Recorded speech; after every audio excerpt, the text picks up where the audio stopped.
नमस्कार। आकाशवाणी जयपुर अजमेर से प्रस्तुत हैं प्रादेशिक समाचार।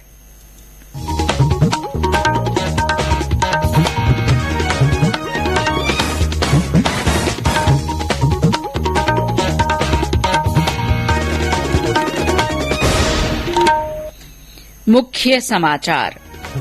प्रधानमंत्री नरेंद्र मोदी ने कहा, सरकार ने पिछले 8 साल में दूरसंचार क्षेत्र में नई ऊर्जा का संचार किया। ट्राई के रजत जयंती समारोह में 5G टेस्ट बेड की शुरुआत की। केंद्र सरकार ने गेहूं निर्यात को प्रतिबंधित करने संबंधी आदेश में कुछ ढील देने की घोषणा की। लोकसभा अध्यक्ष ओम बिरला ने कहा, बूंदी के रामगढ़ विषधारी अभ्यारण्य को टाइगर रिजर्व का दर्जा मिलने से पर्यटन को बढ़ावा मिलेगा। प्रदेश में तापमान में गिरावट से गर्मी से मामूली राहत, कुछ पश्चिमी जिलों में कल से लू चलने की संभावना। और राजीविका की ओर से जयपुर में स्वयं सहायता समूहों की कार्यशाला आयोजित।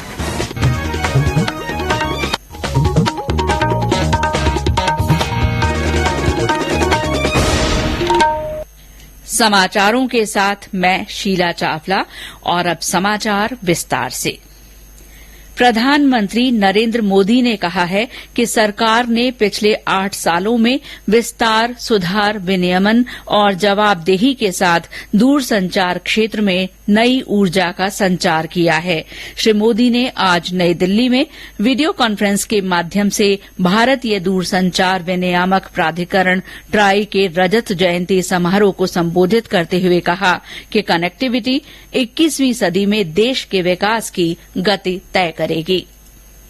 21वीं सदी के भारत में कनेक्टिविटी देश की प्रगति की गति को निर्धारित करेगी। इसलिए हर स्तर पर कनेक्टिविटी को आधुनिक बनाना ही होगा और इसकी बुनियाद का काम करेंगे आधुनिक इंफ्रास्ट्रक्चर का निर्माण, आधुनिक टेक्नोलॉजी का ज्यादा से ज्यादा इस्तेमाल। 5G टेक्नोलॉजी भी देश की गवर्नेंस में ease of living, ease of doing business, इन अनेक विषयों में सकारात्मक बदलाव लाने वाली है।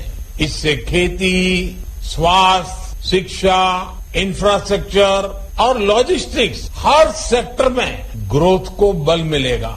इससे सुविधा भी बढ़ेगी और रोजगार के भी नए अवसर बनेंगे। प्रधानमंत्री ने इस अवसर पर 5G टेस्ट बेड का शुभारंभ किया। उन्होंने कहा कि स्वदेश में निर्मित ये टेस्ट बेड दूरसंचार के क्षेत्र में भारत को आत्मनिर्भर बनाने की दिशा में महत्वपूर्ण कदम है। श्री मोदी ने कहा कि देश की आधुनिकता की दिशा में 5G प्रौद्योगिकी स्टार्टअप्स के लिए अपने उत्पादों को विकसित करने और परीक्षित करने का एक बड़ा अवसर है। श्री मोदी ने कहा कि 5G दूरसंचार प्रौद्योगिकी आने वाले 1.5 दशक में भारतीय अर्थव्यवस्था में $450 अरब का योगदान करेगी। इस मौके पर संचार, इलेक्ट्रॉनिक्स और सूचना प्रौद्योगिकी मंत्री अश्विनी वैष्णव ने कहा कि देश ने 4G को विकसित करने का चरण पूरा कर दिया है, जबकि 5G प्रौद्योगिकी उन्नत चरण में है। प्रधानमंत्री ने कार्यक्रम के दौरान ट्राई के रजत जयंती समारोह के उपलक्ष्य में एक डाक टिकट भी जारी किया। शिक्षा मंत्री धर्मेंद्र प्रधान ने उच्च शिक्षा संस्थानों में शिक्षकों की क्षमता निर्माण रिपोर्ट की समीक्षा की।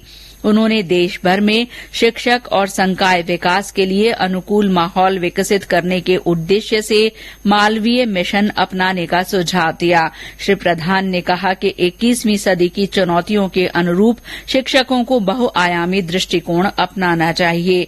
राष्ट्रीय शिक्षा नीति 2020 का उल्लेख करते हुए उन्होंने कहा कि शिक्षक प्रशिक्षण में भारतीय मूल्यों, भाषाओं, ज्ञान, लोकाचार और परंपराओं को शामिल किया जाना चाहिए। केंद्र सरकार ने विदेश व्यापार महानिदेशालय द्वारा गेहूं निर्यात को प्रतिबंधित करने संबंधी 13 मई को जारी आदेश में कुछ ढील देने की घोषणा की है। जहां कहीं भी गेहूं की खेपों को जांच के लिए सीमा शुल्क विभाग के सुपुर्द कर दिया गया है और जो खेप 13 मई या उससे पहले पंजीकृत कर ली गई थी, ऐसी खेप के निर्यात की अनुमति होगी। इसके अलावा जिन देशों के साथ 13 मई से पहले गेहूं निर्यात के लिए क्रेडिट लेटर के जरिए अनुबंध हो चुका है, उन मामलों में भी गेहूं का निर्यात किया जा सकेगा। साथ ही भारत सरकार ने अन्य देशों को उनकी खाद्य सुरक्षा आवश्यकताओं को पूरा करने के लिए जो अनुमति दे रखी है, वहां 13 मई के आदेश लागू नहीं होंगे। लोकसभा अध्यक्ष ओम बिरला ने कहा है कि बूंदी जिले के रामगढ़ विषधारी अभ्यारण्य को राजस्थान के चौथे टाइगर रिजर्व का दर्जा दिए जाने से पर्यटन को बढ़ावा मिलेगा। साथ ही ये हाड़ौती क्षेत्र और पूरे राज्य के विकास में महत्वपूर्ण भूमिका निभाएगा। श्री बिरला ने ट्वीट में कहा कि ये मुकुंदरा और रणथंभौर बाघ अभ्यारण्य के बीच एक संपर्क का काम करेगा और पारिस्थितिकी तंत्र को मजबूत करेगा। उधर पूरे बूंदी जिले में रामगढ़ विषधारी अभ्यारण्य को टाइगर रिजर्व का दर्जा देने संबंधी अधिसूचना जारी होने के बाद से लोग खुश हैं। जिला कलेक्टर ने बताया कि टाइगर रिजर्व के लिए जिला प्रशासन वन विभाग को हर संभव सहयोग देगा। टाइगर रिजर्व का कुल क्षेत्रफल करीब 1,500 वर्ग किलोमीटर रहेगा। इस रिजर्व में हाड़ौती क्षेत्र से निकल रहे राष्ट्रीय चंबल घड़ियाल अभ्यारण्य को भी शामिल किया गया है। इससे चंबल में भी जलीय जीवों की स्थिति में सुधार होगा और इनकी संख्या में इजाफा होगा। टाइगर रिजर्व में बूंदी जिले के साथ ही भीलवाड़ा जिले के भी कुछ वन क्षेत्रों को शामिल किया गया है। ये समाचार आकाशवाणी जयपुर अजमेर से प्रसारित किए जा रहे हैं। समाचार अभी और भी हैं, लेकिन पहले ये संदेश। कंपटीशन की अगर आप कर रहे हैं तैयारी, तो उनके लिए ऑल इंडिया रेडियो पर हम लाए हैं अभ्यास, एक ऐसा कार्यक्रम जिसमें आप पूछेंगे सवाल व्हाट्सएप नंबर 9289094044 पर या फिर ईमेल करेंगे abhyas.airnews@gmail.com पर और हमारे विशेषज्ञ देंगे इसका जवाब। इस बार का विषय है एंथ्रोपोलॉजी और सवाल भेजने की अंतिम तारीख है 18 मई। आपका अभ्यास हमारा प्रयास। समाचारों में आपका फिर स्वागत है। राज्य में एक नया मौसमी तंत्र सक्रिय होने से प्रदेश में लोगों को गर्मी से थोड़ी राहत मिली है। जयपुर, चूरू, बाड़मेर, श्रीगंगानगर, हनुमानगढ़ समेत कई शहरों में अधिकतम तापमान में 2 से 5 डिग्री सेल्सियस तक की कमी हुई है। मौसम विभाग के अनुसार आज झुंझुनू, अलवर, भरतपुर, धौलपुर, श्रीगंगानगर और हनुमानगढ़ में आंधी चलने की संभावना है। साथ ही 30 से 40 किलोमीटर प्रति घंटे की रफ्तार से तेज हवा चल सकती है। इस दौरान बादल गरजने की भी संभावना है। विभाग ने कल से बीकानेर, बाड़मेर और जैसलमेर जिलों में फिर से लू चलने की संभावना जताई है। गर्मी में कई स्थानों पर पीने के पानी की समस्या चल रही है। बूंदी में आज पेयजल समस्या को लेकर बाईपास रोड पर लोगों ने प्रदर्शन कर चक्का जाम किया। दक्षिण पश्चिम मानसून अंडमान निकोबार द्वीप समूह के अधिकतर भागों में निर्धारित समय से 6 दिन पहले पहुंच गया है। भारतीय मौसम विभाग ने कहा है कि अंडमान निकोबार द्वीप समूह और इसके आसपास के क्षेत्रों में दक्षिण पश्चिम की ओर से तेज हवा के साथ बारिश हो रही है। मौसम विभाग ने बताया कि अगले 2-3 दिन के दौरान बंगाल की दक्षिण खाड़ी, समूचे अंडमान सागर और अंडमान द्वीप समूह तथा बंगाल की खाड़ी में मध्य पूर्व के कुछ भागों में मानसून के आगे बढ़ने के लिए स्थिति अनुकूल है। आज हाइपरटेंशन यानी उच्च रक्तचाप दिवस है। इस दिन को मनाने का उद्देश्य उच्च रक्तचाप और इसके लक्षणों के बारे में जागरूकता पैदा करना है। इस वर्ष के उच्च रक्तचाप दिवस का विषय है अपने रक्तचाप को नियंत्रित करें और दीर्घायु पाएं। दुनिया भर में 1 अरब से अधिक व्यक्तियों को उच्च रक्तचाप का सामना करना पड़ रहा है। प्रदेश में आज इस सिलसिले में जागरूकता कार्यक्रम आयोजित किए गए। सवाई माधोपुर में जिला अस्पताल और सभी प्राथमिक तथा सामुदायिक स्वास्थ्य केन्द्रों पर स्वास्थ्य जांच शिविर आयोजित किए गए। बूंदी में हाई ब्लड प्रेशर जागरूकता शिविर का आयोजन किया गया। बीकानेर में जिला अस्पताल में स्वास्थ्य शिविर लगाया गया। इसमें 60 मरीजों की मुफ्त स्क्रीनिंग की गई। लोकसभा अध्यक्ष ओम बिरला ने आज कोटा में सुपोषित मां अभियान के दूसरे चरण का शुभारंभ किया। इस चरण में 3000 महिलाओं को जनसहयोग से 9 महीने तक पोषण किट दिया जाएगा और हर महीने उनके स्वास्थ्य की जांच होगी। इस मौके पर श्री बिरला ने गर्भवती महिलाओं को पोषण किट प्रदान किए। उन्होंने कहा कि हर मां को सुपोषित करने का काम किया जाएगा। महिलाओं में पोषण की कमी दूर करने के लिए कोटा बूंदी संसदीय क्षेत्र में वर्ष 2020 में शुरू हुए इस अभियान में 1000 महिलाओं को चिन्हित कर उन्हें पोषण किट दिए गए थे। अभियान के उत्साहजनक नतीजों को देखते हुए इसका दूसरा चरण चलाने का फैसला किया गया है।